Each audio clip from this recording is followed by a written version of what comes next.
Salam Bapak Ibu, mari kita menjelaskan tentang cara orang Kristen menghadapi masalah. The way of Christians face the problems.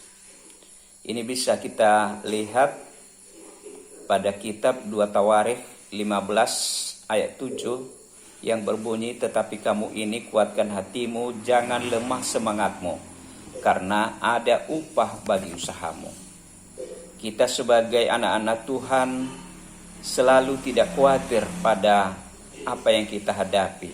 Tetapi ternyata dalam hidup kita ini kebanyakan orang masih khawatir dalam menghadapi suatu permasalahan. Padahal kita sudah tahu bahwa Tuhan selalu mendampingi kita dikala kita mengalami suka atau duka dalam hidup kita ini. Pada ayat Alkitab tersebut di atas diberikan tuntunan kepada kita, diingatkan kita bahwa pada saat menghadapi permasalahan ada hal-hal yang harus kita perhatikan, antara lain yang pertama, jangan mudah putus asa. Sikap putus asa tidak dapat menyelesaikan masalah, tetapi marilah kita berserah dan berseru kepada Tuhan. Pasti Tuhan akan memulihkan keadaan kita. Ini bisa kita baca pada Lukas 17 ayat 11 sampai dengan 19. Dan yang kedua, ketika kita menghadapi suatu masalah, kita wajib mendekatkan diri dengan Tuhan. Wajib kita mendekatkan diri kepada Tuhan, karena ketika kita mendekatkan diri kepada Tuhan, maka Dia akan menolong kita. Ketika kita berseru dan berserah kepada Tuhan, pasti Dia akan membantu kita dalam mengatasi permasalahan yang kita hadapi. Jadi terkadang orang dalam hidup kita ini, ketika dia menghadapi suatu masalah, bukannya dia mendekatkan diri kepada Tuhan, tetapi dia semakin menjauh. Seakan-akan Tuhan tidak menolong, tidak memberikan jaminan untuk menolong kita dalam menghadapi permasalahan. Padahal kita selaku orang yang percaya kepada Tuhan, maka Dia pasti tidak membiarkan kita ketika kita menghadapi suatu permasalahan dalam hidup kita. Dia selalu menolong kita. Yang berikut, ketika kita menghadapi suatu masalah, maka kita selaku orang Kristen, iman kita harus kuat, harus teguh. Kita harus lebih bersemangat, maka Tuhan akan memberi hikmat kepada kita, sehingga tindakan yang kita lakukan untuk mengatasi masalah kita pasti yang terbaik. Pasti bisa kita melewati persoalan tersebut dengan baik. Ketika iman kita itu kuat, iman kita itu teguh, maka Tuhan, kita yakin, kita percaya bahwa kepada kita diberi hikmat oleh Tuhan untuk mengatasi masalah yang kita hadapi. Selain daripada hikmat, juga Tuhan memberikan mujizat bagi kita.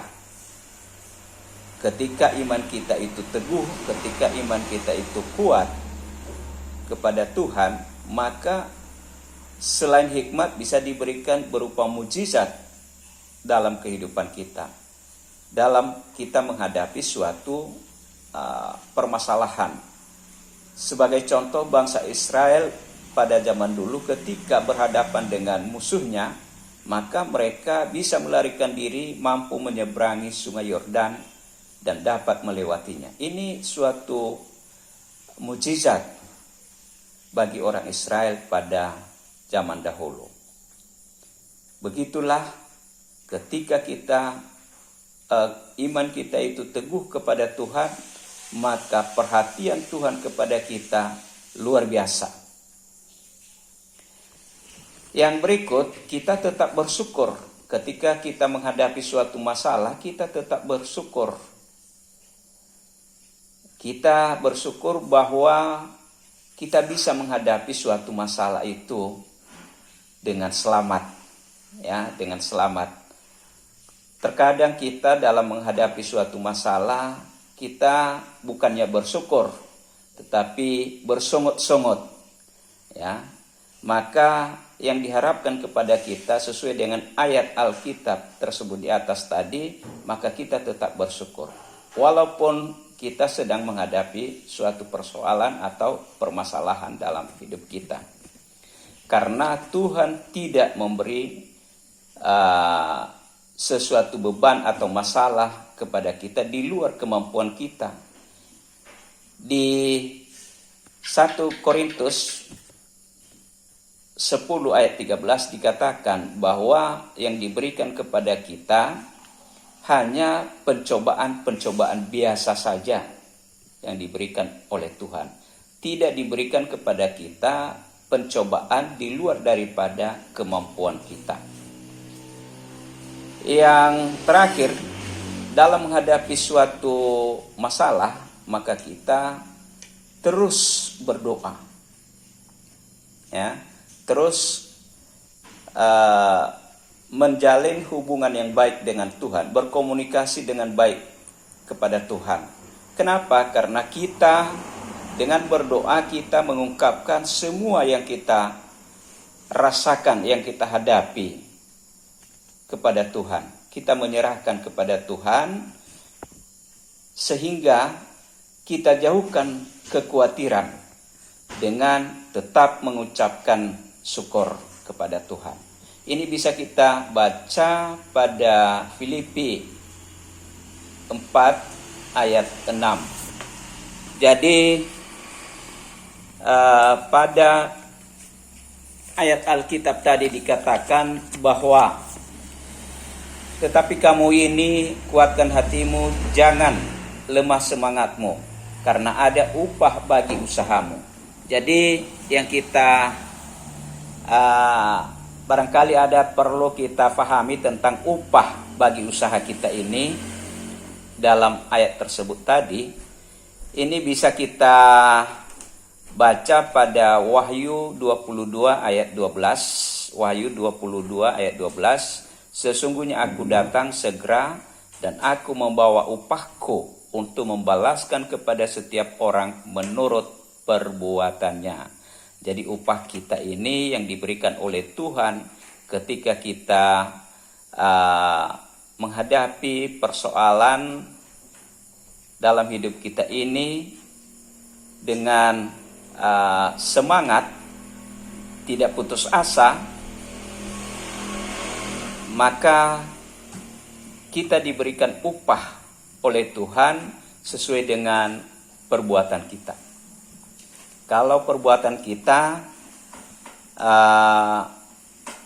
sesuai dengan kehendak Tuhan, maka kita diberi upah yang baik oleh Tuhan. Tetapi ketika kita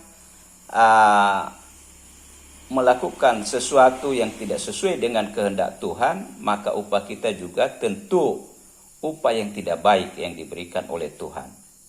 Barangkali demikian. Terima kasih. Salam.